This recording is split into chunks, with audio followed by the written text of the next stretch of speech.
how do you feel about today? I'm really excited about today because today we're gonna collect from Antares.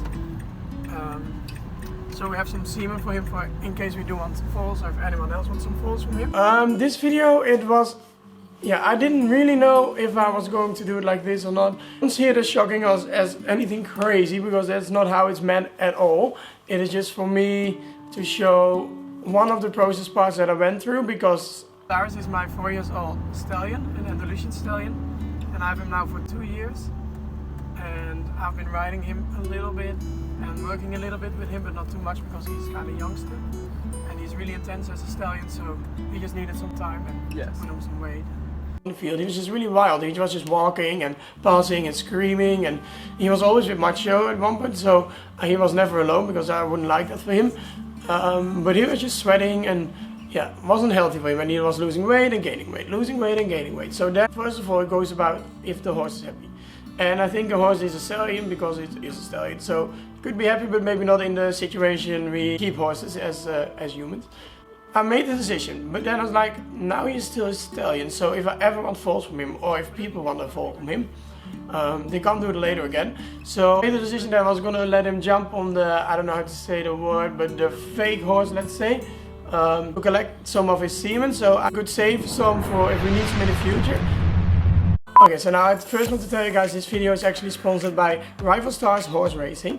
It is an app on your phone, so it is about the legacy from your family. And now you are going to take over and you are going to have to race, so actually breed the horses, you have to train them, you have to get your own stables, how you want them. And when I opened it, I was actually so impressed by the intro. And I will put a link in the description where you can see how to download it. Okay, so you start with making your own person. Maybe I'll look like this when I'm older. If I ever grow up, of course. Okay, so and then when you actually start, you can go to your home, the stables, you have racing, training, and even live events.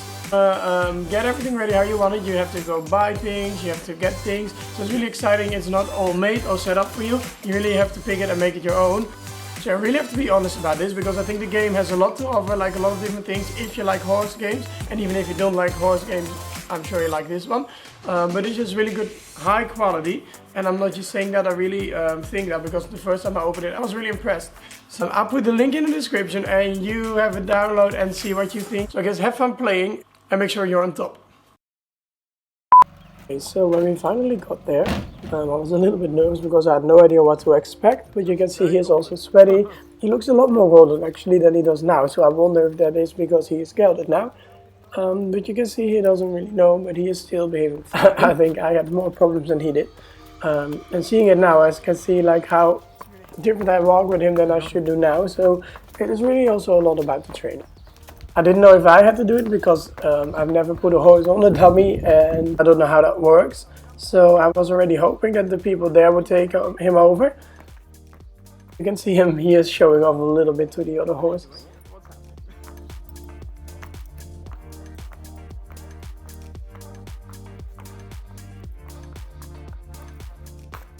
Okay, so the woman that took him from me, they do it a lot of the times with a lot of breeding stallions, so they know what they're doing, and that was really good for me to be able to give it out of hands to somebody that knows what they're doing.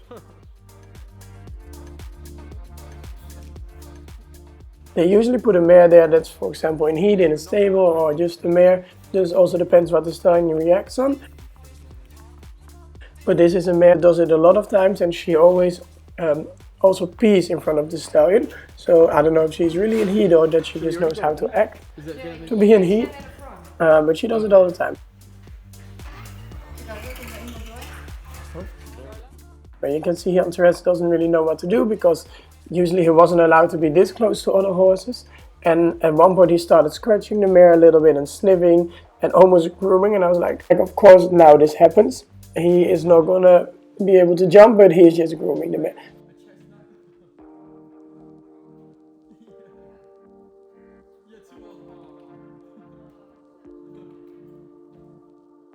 But then he was a little bit hard to the mare and he wasn't allowed to. But it's, I think, also really difficult for a stallion already to jump on another horse or to breed. And then here, like, so many people are involved. Everybody always wants to control everything, so that's really hard. But yeah, we want to be careful with the other horse and for ourselves and for him. So yeah, it's always in the situation a little bit difficult.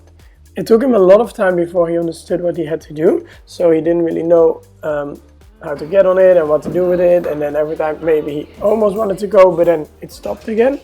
But as you can see now, when the mare was kind of facing him with the face, then he understood and then he got excited to go on.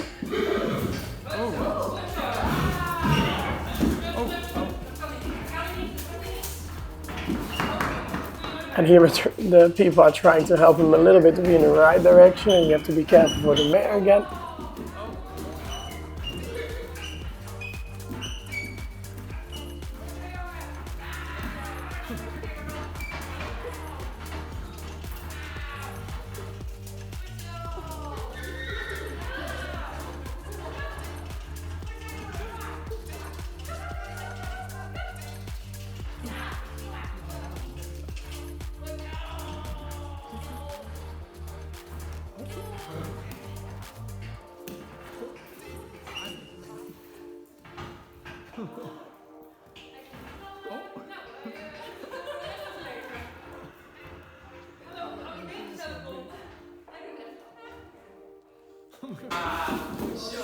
Oh, good boy. Good boy.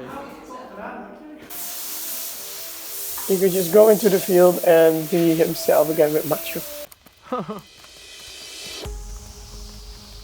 And later in the lab, laying there and just processing everything. And then I gave him a little wash, so then later at home you could just how many straws you can fill, because they always call it straws. And with the straws, by using the straws you can inseminate a mare. So for example, they said on average for every mare you will need 3 to 4 straws before she's pregnant. You never know exactly what number, but around that number. I mean, for the whole experience he was kind of chill. Oh, he was really chill, but it was just crazy of a mare there, like these other things. Yeah. And then the people, sometimes he was just looking like... Yeah, and I think all the time you're telling a stallion, okay, don't be like this, don't do that. And this was the first time he could really like express himself and really like, you know, feed into that. And he didn't know what to do with it. He's like, am I doing the right thing? Am I doing the wrong thing? And then, yeah, all the mare was so quiet. So after a while, he just kind of jumped. And, oh yeah, he kind of started on the wrong side and then kind of made his way around to the right side. And then they were able to catch it and put it in and get going.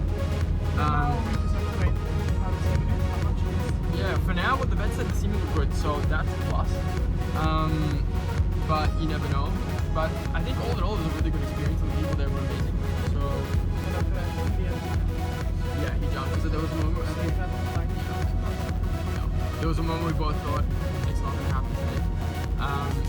But they even said because he kind of like jumped and he stayed on for kind of a long time doing his thing. So I think we should have a problem next time.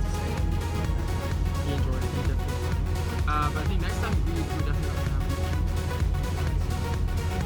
And after this, a few weeks later, then he was castrated there, and now that's it.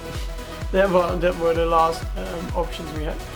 But I just really wanted to share one of the processes that you can do before you have a gelding, or the options that now are available for if you have a stallion.